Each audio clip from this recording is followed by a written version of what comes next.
जरा कृपया करके उनको भी।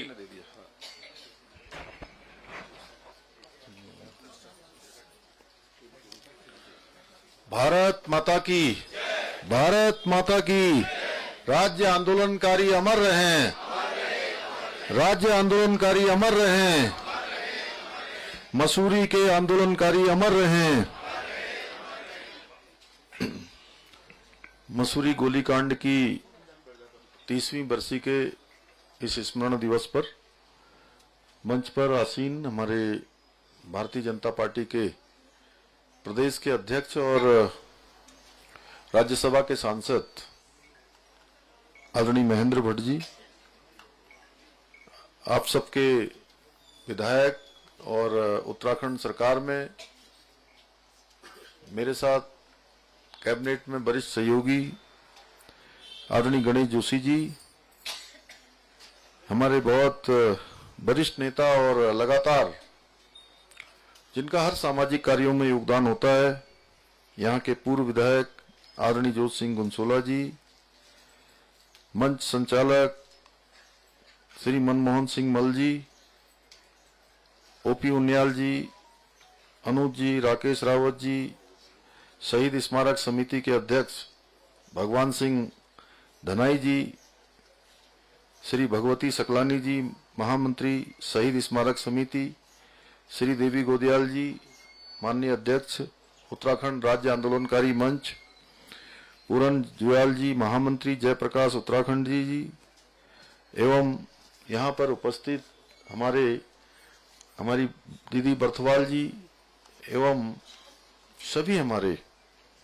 वरिष्ठ आंदोलनकारी, हमारे सभी बड़े बुजुर्ग, उपस्थित माताएं बहनें और मेरे सभी नौजवान साथियों, मैं सबसे पहले तो उत्तराखंड राज्य के निर्माण में अपने प्राणों की आहुति देने वाले सभी वीर बलिदानियों को आज के इस श्रद्धांजलि दिवस पर सभी को अपनी ओर से श्रद्धांजलि अर्पित करता हूं। उन सबको नमन करता हूं कि जिनके कारण से हम सबको उत्तराखंड राज्य प्राप्त हुआ। आज का दिन स्मरण कराता है कि हमारे महान आंदोलनकारियों ने अपनी जान की परवाह किए बिना, चाहे मां की ममता हो, चाहे बहन की राखी हो, या बच्चों से बिछड़ने का भी कोई उनको गम न रहा हो, और उत्तराखंड राज्य के लिए अपना सर्वोच्च निछावर करने वाले ऐसे आंदोलनकारी, जिनके कारण से हम सब, जिसके बारे में अभी भट्ट जी ने बताया, हमारे गुनसोला जी ने बहुत बातें बताई, गणेश जोशी जी ने बताई, मन्नू भाई लगातार बता रहे हैं, हम उनको जितना भी स्मरण उनका करें, जितनी भी उनकी श्रद्धांजलि दिवस पर कार्यक्रम करें, वो कम है। क्योंकि उस समय उन्होंने जो सपने देखे थे, जो उनके मन में उत्तराखंड राज्य था, वास्तव में उसकी कल्पना अद्भुत थी और उसी को बनाने का संकल्प हम सब लेते हैं। मैं आज इस अवसर पर मसूरी गोलीकांड में शहीद हुए अमर बलिदानी स्वर्गीय बेलमती चौहान जी, स्वर्गीय हंसा धनई जी, स्वर्गीय बलवीर सिंह नेगी जी, स्वर्गीय धनपत सिंह जी, स्वर्गीय राय सिंह जी बंगारी जी और स्वर्गीय मदन मोहन ममगई जी, उन सबको कोटि कोटि नमन करता हूं। मैं उन सभी आंदोलनकारियों को नमन करता हूं जिन्होंने हमारे बेहतर भविष्य के लिए अपने वर्तमान को दांव पर लगाकर उत्तराखंड राज्य के निर्माण में अपना योगदान दिया। मैं कल 1 सितंबर को खटीमा में था और वहां पर भी प्रत्येक वर्ष ऐसा श्रद्धांजलि दिवस होता है, बरसी मनाई जाती है, और मैंने भी उस समय बहुत नजदीक से इस आंदोलन को देखा, कितना भयावह था। मसूरी में जिस प्रकार से लोगों के साथ क्रूरता की गई, दमनकारी नीति अपनाई गई, वहीं खटीमा गोलीकांड भी, वह भी बहुत हिंसात्मक तरीके से दबाने का प्रयास हुआ। अनेक अनेक लोगों ने नेपाल जाकर भी अपनी जान बचाई। और 1 सितंबर को खटीमा में हुआ, 2 सितंबर को मसूरी में हुआ और 2 अक्टूबर को रामपुर तिराहा कांड हुआ। ये सभी दिन, चाहे 2 सितंबर का दिन हो, 1 सितंबर का हो, 2 अक्टूबर का दिन हो, ये हमारे राज्य के इतिहास में एक काले अध्याय के रूप में अंकित रहेंगे, हमेशा हम सबके स्मरण में रहेंगे। और हम सबके स्मरण में रहना भी चाहिए कि राज्य हमको बहुत आसानी से नहीं मिला है, बहुत संघर्षों से मिला है, बलिदान से मिला है, लगातार लोगों के प्रयास से मिला है। और यही वो दिन था जो मसूरी की वीर भूमि पर शांतिपूर्ण ढंग से चल रहे आंदोलनकारियों को पुलिस की गोलियों का सामना करना पड़ा। इस भीषण गोलीकांड में 6 आंदोलनकारी बलिदान हुए, जिनमें 2 हमारी मातृशक्ति भी थी। और स्वर्गीय बेलमती चौहान जी के साथ जो बर्बरता हुई, उसको जब हम याद करते हैं, अभी गणेश जोशी जी मुझे आते समय बता रहे थे, सच में आत्मा कांप उठती है कि कितना अन्याय उस समय किया गया। यह घटना उस समय के जो हमारे सत्ताधारी दल थे, उनके दमनकारी रवैयों का प्रतीक थी, जिन्होंने शांतिपूर्ण आंदोलन को बहुत ही बेरहमी से कुचलने का प्रयास किया। आज का दिन हमें याद दिलाता रहेगा कि उत्तराखंड की नींव शहीदों ने, अपने इन बलिदानियों ने अपने खून से सींची है, तभी जाकर हमको उत्तराखंड मिला है। भाइयों बहनों, हमारा सबका सपना था कि उत्तराखंड बने, जहां हमारे उत्तराखंडी भाई बहनों को, सबको समान अधिकार हो, जहां हमारी संस्कृति, भाषा और परंपराओं का संरक्षण हो, जहां हर एक व्यक्ति को समान अवसर प्राप्त हो। इसी लक्ष्य को केंद्र में रखकर हमारी सरकार हमारे आंदोलनकारियों का, हमारे बलिदानियों के सपनों के उत्तराखंड के निर्माण के लिए अपने विकल्प रहित संकल्प को संकल्प मानकर, प्राथमिकता मानकर निरंतर कार्य कर रही है। मुझे आपको बताते हुए हर्ष हो रहा है कि राज्य निर्माण के इस अल्पकाल में हमारी प्रतिबद्धता के कारण आज हमारा राज्य अनेक क्षेत्रों में देश का अग्रणी राज्य बनकर उभरा है। इसी वर्ष नीति आयोग के द्वारा सतत विकास के लक्ष्यों की रैंकिंग में, विकास के लक्ष्यों को प्राप्त करने में पूरे देश की एक रैंकिंग होती है। उस रैंकिंग में हमारा उत्तराखंड पूरे देश के राज्यों में पहले नंबर पर पहला स्थान आया है। ये गौरव हम सबको प्राप्त हुआ है और ये हमारे लिए बड़ी प्रेरणा की बात भी है कि हमारे प्रधानमंत्री जी जब भी उत्तराखंड आते हैं तो उत्तराखंड में वो हमेशा कहते हैं कि मेरे मुंह से बाबा केदार के प्रांगण में वो शब्द निकले थे कि 21वीं सदी का तीसरा दशक उत्तराखंड का दशक होगा। भाइयों बहनों, आज धीरे धीरे हम उस दिशा में आगे बढ़ रहे हैं, यानी कि आने वाले 10 वर्ष उत्तराखंड अपनी विकास की, उन्नति की, प्रगति के चरम पर होगा, शिखर पर होगा। और इसको लेकर हम काफी सारे काम भी कर रहे हैं, जहां इकोलॉजी और इकोनॉमी का समावेश करके जीईपी इंडेक्स को सर्वप्रथम शुरू करने का गौरव भी अभी हमारे राज्य को प्राप्त हुआ है। यानी कि जो हम विकास कर रहे हैं उसमें हम पर्यावरण का कितना संरक्षण कर पा रहे हैं, कितना संवर्धन कर पा रहे हैं। उत्तराखंड देश का पहला राज्य है जहां सभी को समान अधिकार और न्याय सुनिश्चित करने के लिए, मातृशक्ति के सशक्तिकरण के लिए, हमारे बुजुर्गों की सुरक्षा के लिए और पैदा होने वाले नौनिहालों के भविष्य को सुरक्षित करने के लिए उत्तराखंड को यह गौरव प्राप्त हो गया है। और हर एक उत्तराखंडी को यह गौरव प्राप्त हो गया कि उत्तराखंड देश की आजादी के बाद समान नागरिक संहिता लागू करने वाला पहला राज्य बन गया है। भाइयों बहनों, हमारी सरकार ने राज्य आंदोलनकारियों के प्रति, बलिदानियों के प्रति अपनी कृतज्ञता को प्रकट करते हुए उनके आश्रितों के लिए 10% का क्षैतिज आरक्षण भी हमने लागू किया है। हमने आंदोलनकारियों के, बलिदानियों के परिवारों के प्रति जो 3000 रुपये मानसिक पेंशन की सुविधा भी शुरू की। घायल और जेल गए आंदोलनकारियों के लिए क्रमशः 6000 रुपये और सक्रिय आंदोलनकारियों को 4500 रुपये प्रति माह पेंशन भी दी जा रही है। यही नहीं, अब नए कानून के तहत जो हमारे चिन्हित आंदोलनकारियों की परित्यक्ता, विधवा और तलाकशुदा पुत्रियों को भी इस आरक्षण का लाभ मिल सकेगा। हमने राज्य आंदोलनकारियों के बच्चों को स्कूलों और कॉलेजों में निःशुल्क शिक्षा की व्यवस्था भी की है। सरकारी बसों में निःशुल्क यात्रा का भी प्रावधान कराया जा रहा है। भाइयों बहनों, उत्तराखंड के आंदोलन में हमारी नारी शक्ति का, हमारी मातृशक्ति का, उनकी भूमिका अत्यंत महत्वपूर्ण रही है और उन्होंने इस आंदोलन को पूरा करने में, यानी कि राज्य प्राप्ति में उनका बहुत बड़ा योगदान रहा है। इस आंदोलन में उन्होंने बढ़ चढ़कर भाग लिया।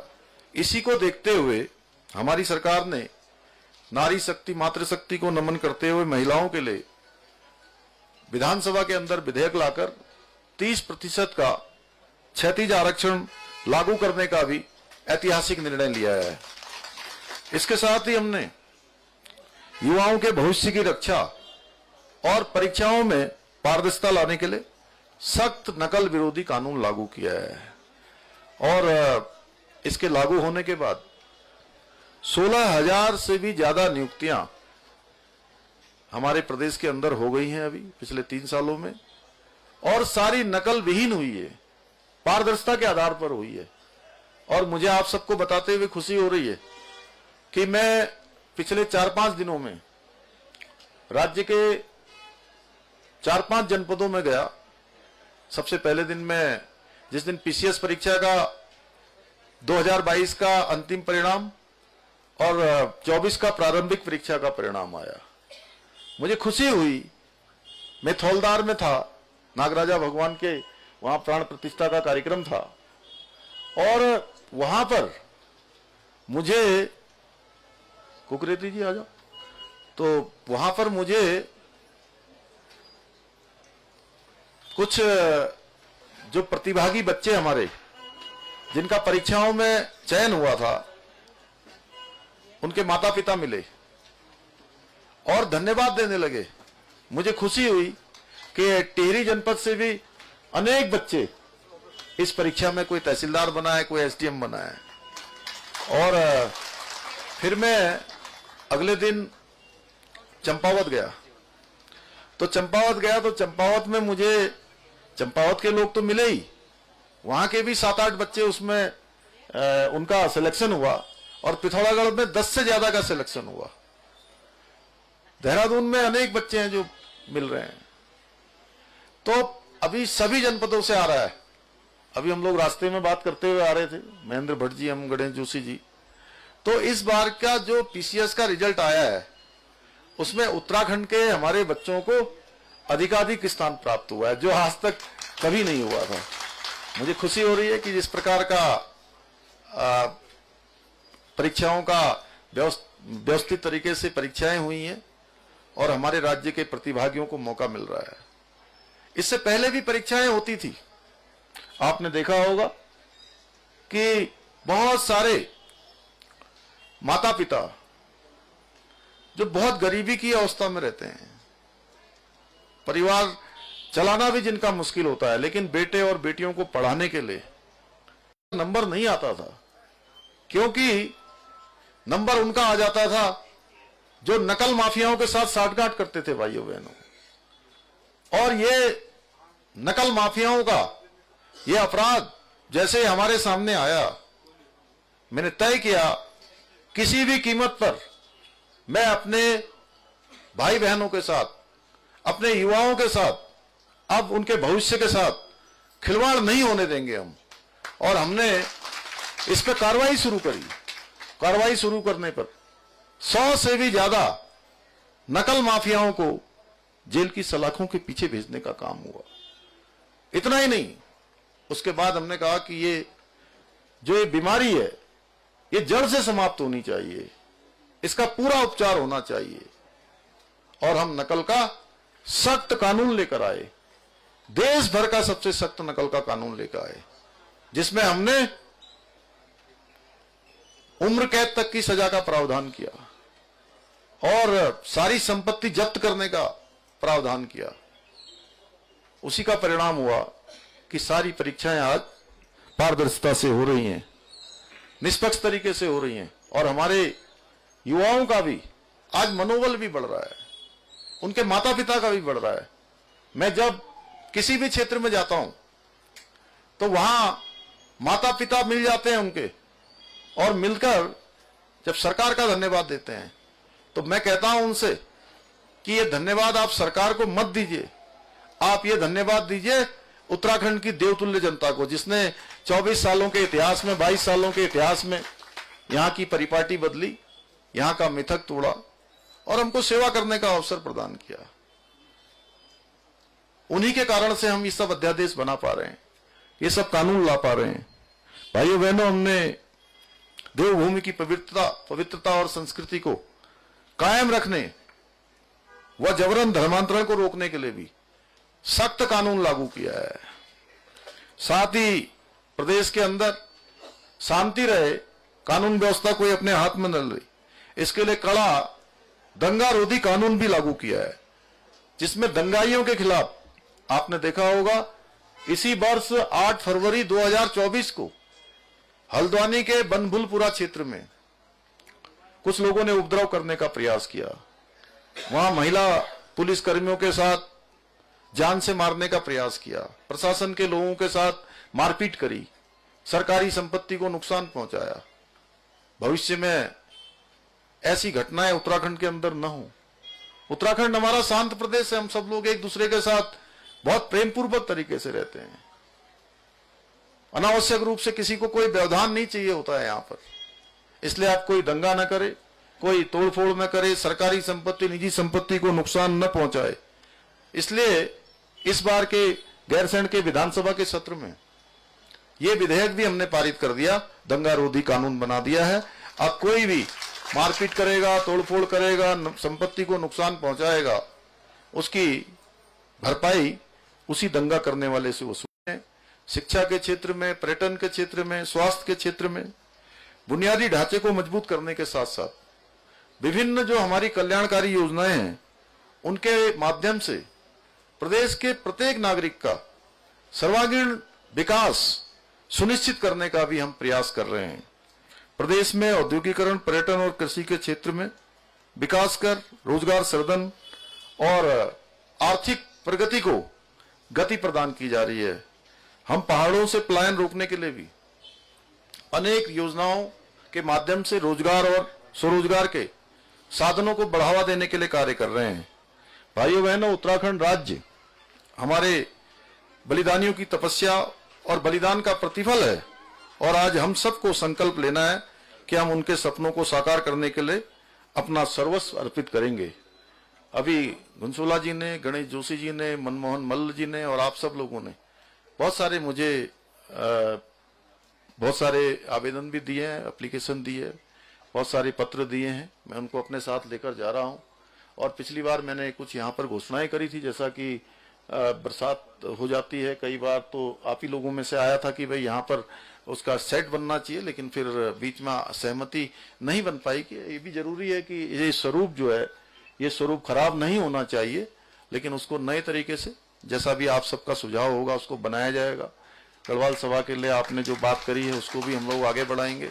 अन्य भी संग्रहालय की बात है, संग्रहालय बनना चाहिए, और मैं तो मानता ही हूँ, पहले से मैं, आप नहीं भी कहते तो भी ये इतिहास हमारे राज्य आंदोलनकारियों का, ये आने वाली हमारी पीढ़ियों को जरूर पढ़ाया जाना चाहिए, क्योंकि हम लोग तो उस समय उस आंदोलन को देख रहे थे, उस संघर्ष को देख रहे थे, उस समय किस प्रकार से गोलियां चलती थी, लाठियां चलती थी, भूखे प्यासे लोग कैसे कैसे कहां जेलों में रहे, किस प्रकार से लोगों ने उस आंदोलन को चलाया।